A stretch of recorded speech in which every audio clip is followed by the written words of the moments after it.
Now, when I first got the R1, I went for a ride in Harriman Park with Luciano and we switched bikes. Went through up and down 106 and he told me something that stuck in my head. He said, "This bike is a beast. It's a back road beast." And that has stayed in my mind all these years, 15 years. And you know what? Like a lot of things Luciano says or does, he was right on the money.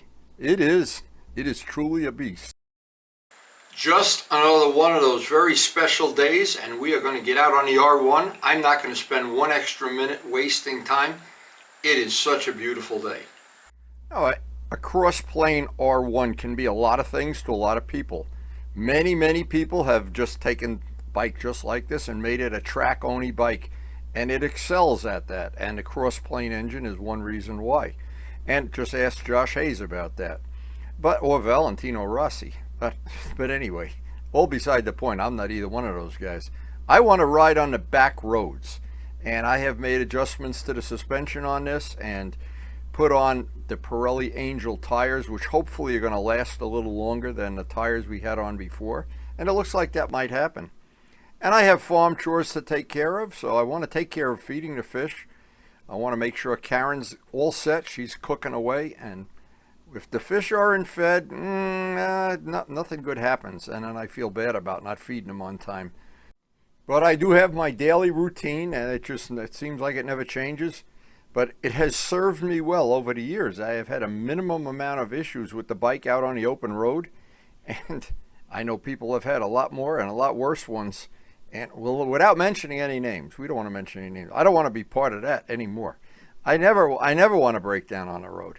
I want to feed the birds, feed the fish, pick Karen some flowers, and in return, Karen gets me the latest weather report. I always check it out right at the last minute, because in our part of the country it changes, and you never know. And sometimes it gets better, sometimes it gets worse, but I'd like to always know a little bit ahead of time what to expect. But today I expect nothing but sunny weather.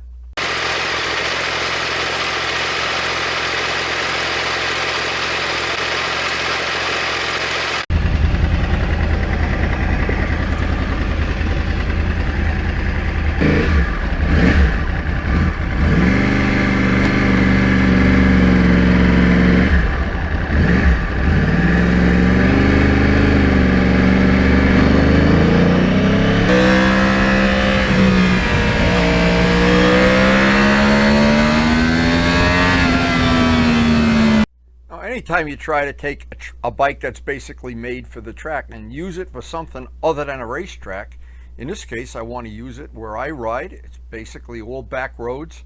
I don't have to deal with setting it up for super high speeds, 150 miles an hour, but I have a lot of little adjustments that I make that serve me well on the back roads.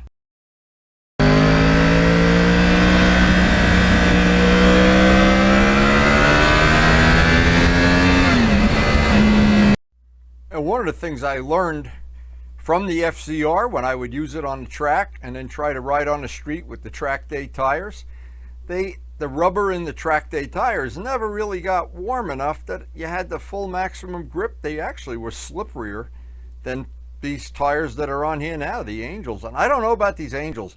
They don't feel as grippy as the Michelins, but it looks like they might be wearing a lot better. I don't know. I'm sure it's a compromise. We'll know in the end.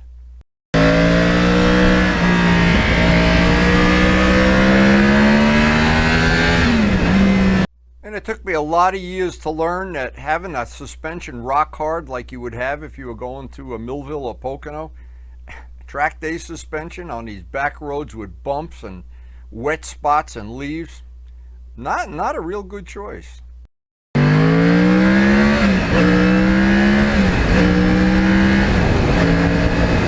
So on the back roads and the conditions we have today, I always would prefer the suspension be on the soft side. If anything on the soft side, the tires too.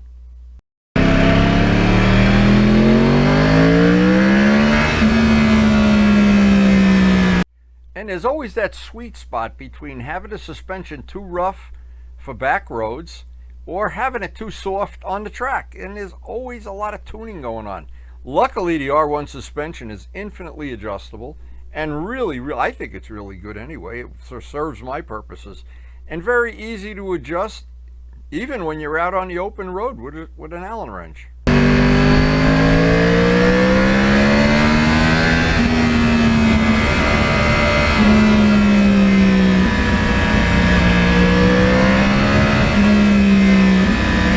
Now, I don't have any idea what it is, but I just never get sick of these back roads. They're getting a little bumpy here in spots, and a lot of times they're pretty slippery too at spots.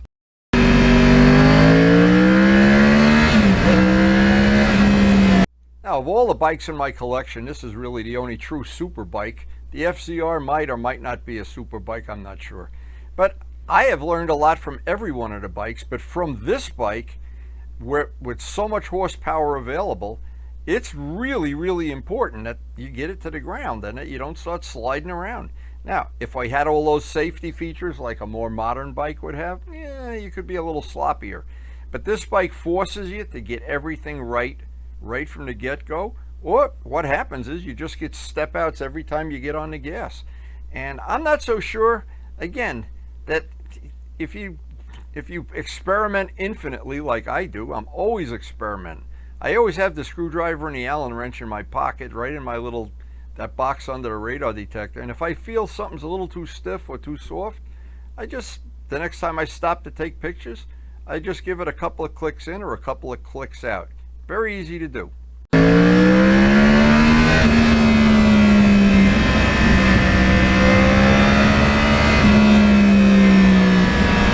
Now, one of the things it does, and why I call it the Beast, and I'm sure that name stuck like glue, thank you, Luciano. It's a beast because it has no wheelie control. So what happens if you're in first gear at almost any RPM and you just whack the throttle open, even in rain mode, you got yourself a wheelie. Now, sometimes that's cute. You want to show your friends how cute you are. But a lot of times it happens that in a spot, in these back roads, they're usually pretty unpredictable, especially in the fall when we get to where the leaves are in the road, the wet leaves, unpredictable.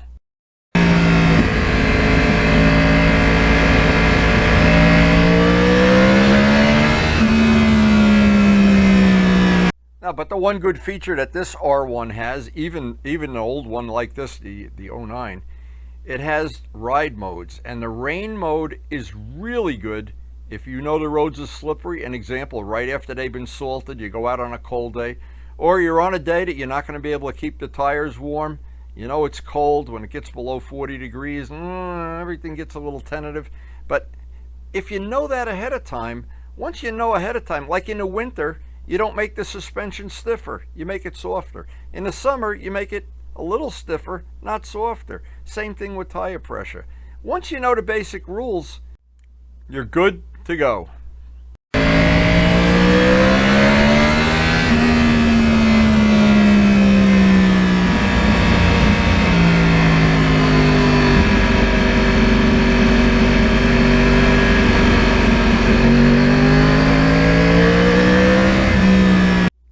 Nice things that make this bike a beast is that cross-plane engine. Of course, that's the teeth and the claws. And that engine does not need to be in a low gear or the right gear. It can be in any gear, and you just whack that throttle open.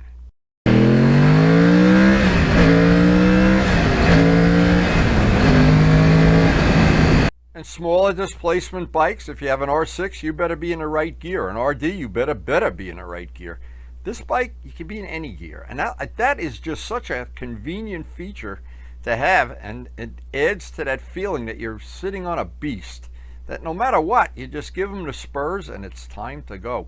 And to me, that's one of the things that makes this bike so much fun to just ride.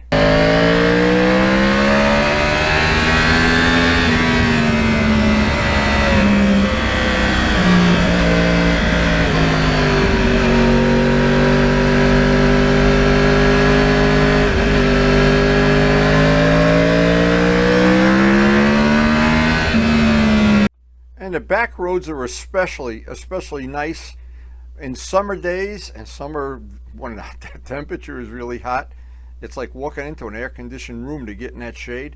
Today, not so much. Today was kind of cool, but it's still nice to hear that breath of fresh, cool air.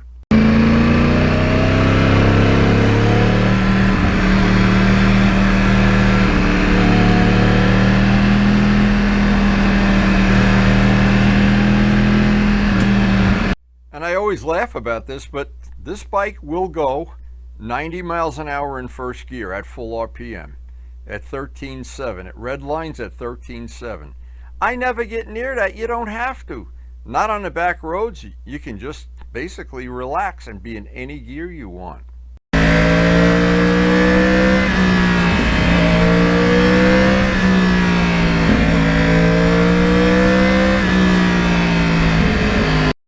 Now I have a really close friend who has a Hayabusa and can't understand why I would be attracted to being on the back roads. His thrill in life is to get on a main triple lane highway and just lay on a gas tank and expose himself to a lot of speeding tickets.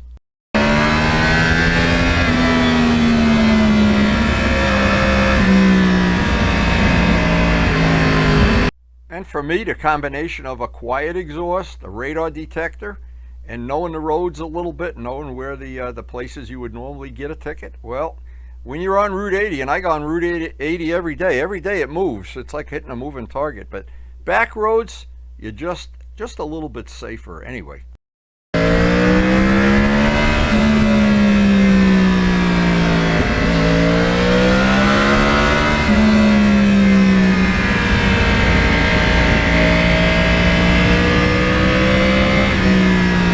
And the beast here, I spent so many hours customizing this bike, making it my own. The ergonomics were the biggest thing. Painting the wheels, a giant modification. Took a lot of time, a lot of hours. Making the seat pillions, I have several of them. The carbon fiber muffler covers. The headlight inserts, I call them the Josh Hayes headlight inserts. Painting the flat black parts. Yamaha Racing Blue. The sprockets, the rear sprocket. There's a lot of little details. The more you look at the bike, you say, oh, you don't see them at first, but you see them eventually.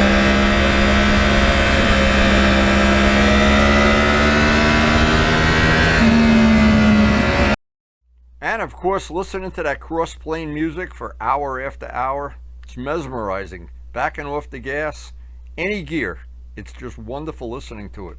But now I got to get back to the farm. Karen's busy doing her thing. And we have a farm that's been producing all summer.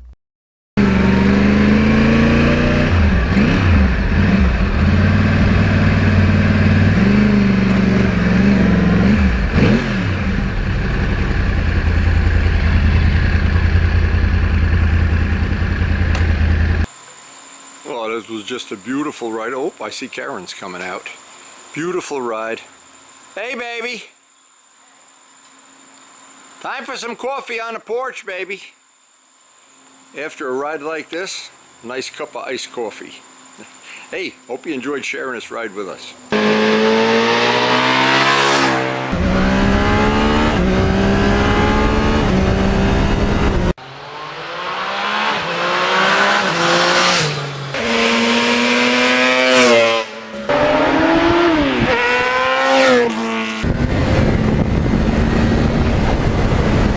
So I hope you enjoyed the video. Please hit the like button if you did, and thank you so much for watching.